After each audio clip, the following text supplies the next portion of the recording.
Inilah rekaman detik-detik memperlihatkan drone Rusia meledak di tangan tentara Ukraina.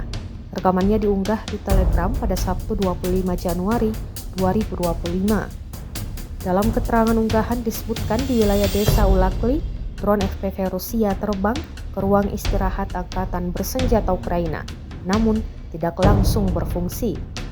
Tentara Ukraina tampak segera melemparkan drone tersebut keluar dari tempat perlindungannya, tetapi secara harfiah dari jarak dekat, drone tersebut meledak menghancurkan ruang istirahat yang berisi personel.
Download Tribun X sekarang, menghadirkan lokal menjadi Indonesia.